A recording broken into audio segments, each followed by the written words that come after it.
Congress party senior leader as well as spokes person Syed Nizamuddin గారు మనతో పాటు ఉన్నారు. మనకు తెలుసు దేశంలో ఎంత సెన్సిటివ్ ఇష్యూస్ నడుస్తున్నాయో. బికాస్ ఉగ్రవాదుల దాడి తర్వాత చాలామంది రెస్పాండ్ అవుతున్నారు. అట్లాగే కాంగ్రెస్ పార్టీ కూడా నిన్న సీఎం రేవంత్ రెడ్డి హయాంలోనే పెద్ద క్యాండిల్ ర్యాలీ కూడా జరిగింది. అక్కడ నుంచి సీఎం రేవంత్ రెడ్డి గారు కూడా ఎట్లా వార్న్ చేశారు, అట్లాగే దేశం పట్ల ఎలా ఉండాలి, ప్రజలు ఎట్లా కలిసిమెలిసిగా పోరాటం చేయాలి అనేది కూడా అక్కడి నుంచే పిలుపునిచ్చిన పరిస్థితి కనిపిస్తోంది. ఒక్కసారి మాట్లాడే ప్రయత్నం చేద్దాం sir. Very very sensitive issue, that 22 తారీఖున మొన్న జరిగినటువంటి ఉగ్రదాడి సార్. మీది ఇప్పుడు భారత్ సమ్మిట్ జరుగుతోంది, ఫారెన్ డెలిగేట్స్ అందరూ వచ్చి ఉన్నారు, ఎట్లా మేనేజ్ చేస్తున్నారు ఒకటి సార్, ఆ ఇష్యూ పైన మీ అభిప్రాయం? ఈ దేశంలో 22 తారీఖులో జరిగిన పహల్గామ్ ఇన్సిడెంట్లో, టెర్రర్ అటాక్లో మేము చాలా బాధాకర విషయము మేము ఖండిస్తున్నాం. ఇప్పుడు రాజకీయాలకు పక్కబెట్టి దేశంలో ఉన్న అన్ని ఆపోజిషన్ పార్టీసు నరేంద్ర మోదీ గారిని సపోర్ట్ చేస్తున్నారు, అమిత్ షా గారిని సపోర్ట్ చేస్తున్నారు, కేంద్ర ప్రభుత్వాన్ని సపోర్ట్ చేస్తున్నారు. మేము ఒకటే అంటున్నాం, ఉగ్రవాదులకి రిలీజన్ ఉండదు. ఏది ఏమైనప్పటికీ మీరు వాళ్ళకి అటాక్ చేసి వాళ్ళకి కంప్లీట్ క్లోజ్ చేసే వరకు మీరు ఏ డిసిషన్ తీసుకుంటే కూడా కాంగ్రెస్ పార్టీ మీకు అండగా ఉంటుంది. దేశంలో ఉన్న అపోజిషన్ పార్టీస్ అందరూ నరేంద్ర మోదీ గారితో ఏకంగా ఉన్నాం. మేము ఒకటే అంటున్నాం, ఎందుకంటే ఒక సామాన్యుడిని వాళ్ళు చంపేయడం జరిగింది. జస్ట్ పర్యాటకులు సార్, పర్యాటకులు, టూరిస్టు అంటే వాళ్ళు పాపం చిన్న చిన్న పిల్లలతో వచ్చినారు, కొత్త మ్యారేజెస్ అయిన వాళ్ళు వచ్చినారు, మళ్ళా యుఎస్ నుంచి వచ్చి వాళ్ళు కాశ్మీరు, ఎందుకంటే ఇప్పుడు ఈ జూన్ జూలై టైంలోనే అక్కడ పర్యటనలో వస్తుంటారు. సో ఈ కొంచెం ఒక 1 month బిఫోర్ ఇది స్టార్ట్ అయ్యింది. కానీ వాళ్ళ డిపెండెన్సీ కూడా ఆ కాశ్మీర్లో ఉన్న పహల్గామ్లో ఉన్న ఊరు వాళ్ళు లోకల్స్ కూడా they all wait for this sort of tourism. సంవత్సరంలో 9 months వాళ్ళు వెయిట్ చేసి ఒక 3 monthsలోనే వాళ్ళకు వస్తున్న పర్యటనలో దాంట్లోనే వాళ్ళు బతుకుతారు. పాపం వాళ్ళు కూడా 100% మేము టూరిస్ట్తో ఉన్నాము, మేము సపోర్ట్గా ఉన్నాము, టెర్రరిస్ట్కి మేము ఎలాంటి ఎంకరేజ్మెంట్ లేదు, పాకిస్తాన్కి ఒక్క నిమిషం కూడా మేము ఒప్పుకోము. ఎందుకంటే వాళ్ళు మా కడుపు మీద కొట్టినారు, ప్లస్ మా టూరిస్టుల కోసం చంపేసినారు అని వాళ్ళు సామాన్యులు. అంటే చాలా అంటే ఆ ఇన్సిడెంట్కి మేము ఎంత ఖండిస్తే కూడా తక్కువనే. దాని గురించి ఈ దేశమంతా కేంద్ర ప్రభుత్వంతో ఉంది, ఎట్టి పరిస్థితుల్లో వాళ్ళ మీద యాక్షన్ తీసుకోవాలి. హిందూస్ పక్కకు రండి, ముస్లిమ్స్ పక్కకు రండి ఇట్లా అని చెప్పి చంపినారు సార్. సార్ అది ఎంత బాధాకరం. ఇంకోటి, జస్ట్ 6 days కింద మ్యారేజ్ అయింది సార్, వాళ్ళ హస్బెండ్ని కూడా చంపేశారు. ఆ వార్తలు విన్నా చూసినా పాపం ఇంకా అంటే జస్ట్ చూసి ఉండిపోవడం తప్పించి ఇంకా ఏం చేయడానికి లేదు. ఎంత కోపం ఉన్నా సరే ఏం చేయాలి ఇదే సార్ ప్రతి సామాన్యుడి మదిలో ఇదే. ఇప్పుడు టెర్రరిస్ట్కి అనేది రిలీజన్ ఉండదని ముందే చెప్పేసిన మీకు. వాళ్ళకి రిలీజన్ ఉంటే వాళ్ళు రిలీజన్ గురించి ఆలోచిస్తారు. వాళ్ళకి రిలీజన్ ఉండదు, వాళ్ళు చచ్చిపోయిన తర్వాత కూడా వాళ్ళకు లాస్ట్ రైట్స్లో కూడా వాళ్ళ రిలీజన్ వాళ్ళకి సపోర్ట్ చేయదు. అది హిందూ కమ్యూనిటీ కానీ ముస్లిం కమ్యూనిటీ కానీ ఎలాంటి సపోర్ట్ అనేది వాళ్ళ మీద 100% ఉండదు. వాళ్ళ రిలీజన్ గురించి మాట్లాడి వాళ్ళు అడుగుతున్నారు, వాళ్ళు చంపినారంటే ఇది చాలా వాళ్ళకే రిలీజన్ లేనప్పుడు వాళ్ళు ఈ దేశంలో అన్నెసరీ డివిజన్ చేస్తూ హిందూ ముస్లింలో చిచ్చు పెట్టే ప్రయత్నం ఈ యొక్క మీడియా ద్వారా కూడా, గోధి మీడియా కూడా చాలా చేస్తుంది. అట్లా చేయొద్దు. ఎందుకంటే దేశంలో ఉన్న హిందూస్ కానీ ముస్లిమ్స్ కానీ ఏకంగా ఒకటే మాట చెప్తున్నాం, ఈ దేశం ఈ టైంలో అందరు ఒకటయ్యి నరేంద్ర మోదీ గారిని సపోర్ట్ చేసి ఎట్టి పరిస్థితుల్లో వాళ్ళ ఖతం చేసే వరకు మేమందరూ ఒకటే వాయిస్ తోటి ఇస్తున్నాము. మా దగ్గర హిందూ ముస్లిం ఏం లేదు, ఇది సెక్యులర్ దేశము, లౌకికవాదం, ఇక్కడ అందరు కలిసిమెలిసే మేము ఉంటున్నాం. ఈ అన్నెసరీ చేస్తున్న చిచ్చులని బంద్ చేయండి. మీడియా ద్వారా కూడా ఈ చిచ్చులు అన్ని బయటికి తీసుకురాకుండా మీరు ఒకటై అందరినీ నరేంద్ర మోదీ గారు సపోర్ట్ చేసి యాక్షన్ తీసుకునే వరకు సపోర్ట్ చేయండి. మొన్న జరిగినటువంటి దాడిలో సార్ చనిపోయిన అతన్ని కూడా మళ్ళా చంపడం. ఒక లేడీ చెప్పింది, మీరు చూసుంటారు, మధుసూదన్ రావు వాళ్ళ వైఫ్ సార్.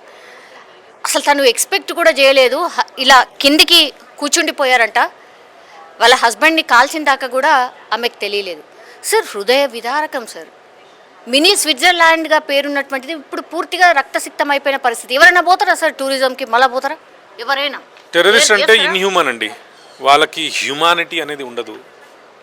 వాళ్ళకి మానవత్వం ఉండదు. They are all terrorist or waste people. అంటే వాళ్ళు దేని గురించి ఇది చేస్తారు, వాళ్ళకే పరిమితం. వాళ్ళు ఒక్కసారి ఒక గోలీ కొట్టినా 10 గోలు కొట్టినా చచ్చిపోయే మనిషి చచ్చిపోయిండు. వాళ్ళకి మళ్ళీ కొట్టడం అంటే వాళ్ళకి హ్యూమానిటీ లేదు. హ్యూమానిటీ గురించి ఆలోచననే ఉండదు వాళ్ళకి. సావాలి, సంపాలి. వాళ్ళ గురించి మనం ఏం మాట్లాడతామండి? ఇప్పుడు మనం జరిగిన విషయం అయితే 100% ఖండిస్తున్నాం. మా కళ్ళలో కూడా నీళ్ళు వస్తుంది. 27 ఫ్యామిలీలు కాదు, 27 పబ్లిక్ కాదు, అక్కడ 27 ఫ్యామిలీలు కూలిపోయినారు. That is the biggest issue and it is a very sensitive issue అండి. ఈ దేశంలో ఎప్పుడు జరగలేని ఇష్యూ జరిగింది. మేము ఒక్కటే అంటున్నాం, మేము ఆ ఫ్యామిలీకి కూడా సాలిడారిటీగా మేమందరూ కాంగ్రెస్ పార్టీ తరఫున, ఈ దేశ ప్రజల తరఫున మేము వాళ్ళతో ఉంటున్నాం. ఇప్పుడు కొందరు హాస్పిటలైజ్ ఉన్నారు, వాళ్ళకు కూడా మేము సాలిడారిటీగా వాళ్ళకు నించుంటున్నాం. ఏ సపోర్ట్ ఉన్నా, ఎలాంటి ఉన్నా మా ప్రభుత్వం కానీ మా కేంద్ర ప్రభుత్వం కానీ అందరు కలిసి వాళ్ళకి సాయం చేయాలి, వాళ్ళతో అండగా ఉంటాం. సార్, హైదరాబాద్లో పాకిస్తానీలు 208 మంది ఉన్నారు అని ఏకంగా అంటే హోంశాఖ నుంచే ఇన్ఫర్మేషన్, దట్టు అమిత్ షా గారే స్వయంగా సీఎం రేవంత్ రెడ్డి గారికి కాల్ చేసి చెప్పినట్టుగా పెద్ద ఎత్తున అంటే వచ్చింది ఈ వార్త. 208 మంది వాళ్ళ లిస్ట్ మన దగ్గర ఉందా సార్? 208 మంది ఉన్నారా, ఇంకా ఎక్కువ ఉన్నారా, ఎక్కడెక్కడ ఉన్నారు? వాళ్ళందరికీ ఒక డెడ్ లైన్ పెట్టినట్టున్నారు, 29th వరకు వెళ్ళిపోవాలి అనేసి. దొరికారా సార్? అందరి లిస్ట్ వచ్చింది అంటే ఇప్పుడు ఇది పోలీస్ డిపార్ట్మెంట్కి అడిగే క్వశ్చన్ ఇది. ఎందుకంటే I'm normal citizen of India. So మేమైతే కాంగ్రెస్ పార్టీ అండ్ అధికార పార్టీలు ఉన్నాం, కానీ I'm not accountable for that because the department is there. Police department ఉంది, ఇంటెలిజెన్స్ డిపార్ట్మెంట్ ఉంది. ఎవరైనా వేరే దేశం నుంచి వస్తే వాళ్ళ దగ్గర రికార్డ్ ఉంటుంది. ఎయిర్పోర్ట్ నుంచి వచ్చిన ఎంట్రీ, ఎయిర్పోర్ట్ నుంచి వెళ్ళే ఎంట్రీ ఉంటుంది. వాళ్ళ ప్రకారం వాళ్ళు చెప్పిన కౌంట్ కరెక్టే ఉండొచ్చు. ఎందుకంటే ముఖ్యమంత్రి గారికి మాట్లాడినారు, మీరే చెప్తున్నారు. డెఫినెట్లీ ఆ కౌంట్ ఉంటుంది. ఆ కౌంట్ ప్రకారం వాళ్ళ 48 అవర్స్ టైం ఇచ్చిన వాళ్ళకి వెళ్ళిపోమని 29th వరకు కూడా వాళ్ళకి ఇవ్వడం జరిగిందంట. ఎందుకంటే కొందరు చదువుకోనికి వచ్చినారు, కొందరు హాస్పిటలైజ్ అయినారు, మెడికల్ టూరిజం గురించి వచ్చినారు. ఈ వాళ్ళ ప్రాబ్లమ్స్ వాళ్ళతోటి. వాళ్ళు మన దేశానికి వచ్చినారు, వాళ్ళకి వెళ్ళిపోమని కూడా మా ప్రభుత్వం చెప్పేసింది, కేంద్ర ప్రభుత్వం కూడా వాళ్ళకు చెప్పేస్తున్నారు. సో డెఫినెట్లీ వాళ్ళ టైం ప్రకారం వాళ్ళకి పంపించాలి, 100% వాళ్ళకి పంపించేసేయాలి. ఎందుకంటే ఈ టైం వాళ్ళ గురించి మన గురించి బాగలేదు. ఏది డిసిషన్ ప్రభుత్వం తీసుకుంటుంది, కేంద్ర ప్రభుత్వం కానీ మా రాష్ట్ర ప్రభుత్వం కూడా కట్టుబడి ఉంటుంది. ఓల్డ్ సిటీలో ప్రస్తుతం సిచ్యువేషన్ ఏంటి sir? Hyderabad police CV Anand garu, commissioner గారు, మరియు మన డీజీపీ జితేందర్ గారు చాలా ఈ జరిగిన 3-4 రోజుల నుంచి నేను వస్తున్నా.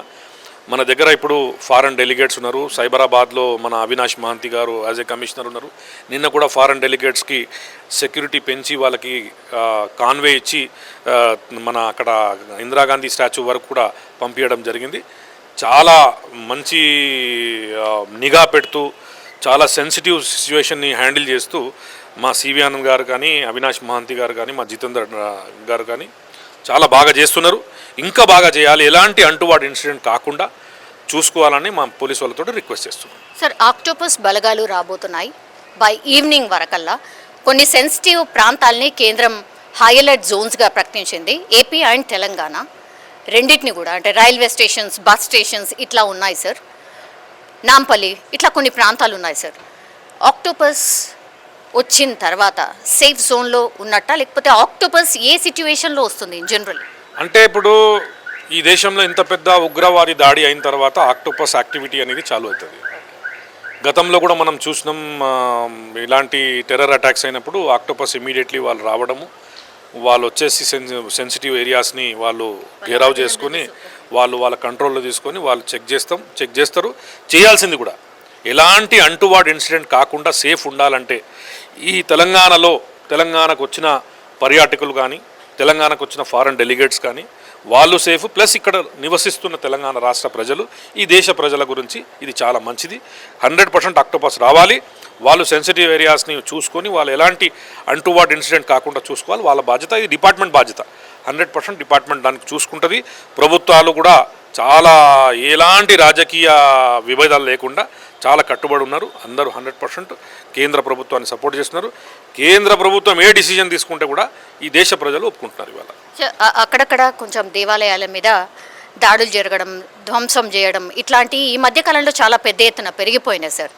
దానికి దీనికి సంబంధం లేదనుకోండి, but still I want to ask sir, అంటే సెన్సిటివ్ సిచ్యువేషన్లో అంటే ఇప్పుడు మనము ఏకంగా మాట్లాడుతున్నాం. అంటే ఇప్పుడు ఈ దేశ ప్రజల్లో అందరూ పార్టీల విభేదాలు లేకుండా మతాల వివాదాలు లేకుండా ఉండాలని మనం అందరూ ఇప్పుడు కేంద్ర ప్రభుత్వం బీజేపీ ప్రభుత్వం సపోర్ట్గా ఉంటున్నాం.